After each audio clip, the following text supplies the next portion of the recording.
ਜਵੇਦ ਕਿੱਡਿਆ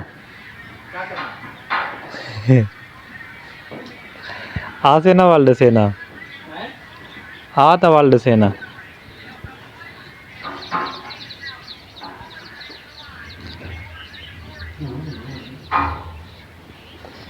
ਜਵੇਦ ਆਂਦਾ ਪਏ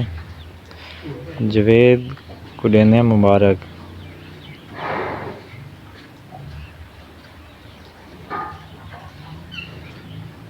جوید کیا لیتے ہیں بچہ یا بچی فیمیل تو آپ کو کیا چاہیے تھا فیمیل یا میل فارم واسطے کیا ضروری ہے فیمیل یا میل مطلب تو سب ہیں تے مانو نے کیا لیتے مانو نے بھی بچی دیتی مطلب ہوں تو بھی تسا خوش ہے تو خدا کو بھی کرو کہ مٹھائی کھوا دیو مٹھائی بڑی تابے دار تابے دار خالی نہ رہو مٹھائی منگواؤ تھوڑے گھر دو سارے نعمت آ گئے انہیں مطلب تسا انہیں نعمت سے خوش تھی نے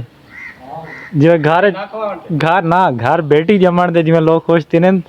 تو آدھا بھی وہ سین ہے کہ فارم تے اگر کوئی الحمدللہ سب بڑے خوش تھے کہ فارم بچی نعمت آ گئی اللہ دی دودھ ہی دودھ ہو سی بڑے لالچی لوگ ہے تو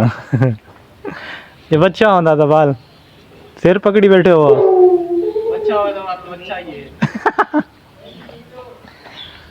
چلو ہوں مٹھائی منگواؤ انہیں دودھ کیا نہیں نکالیا دودھ کیا نہیں نکالیا انہیں میں دو جا رہے ہیں پسند نہیں رہا سی نا نہیں دودھ تو کافی آیا کڑے کتنا نکلیا انہیں ہوں بس مانو دا کتنا ہے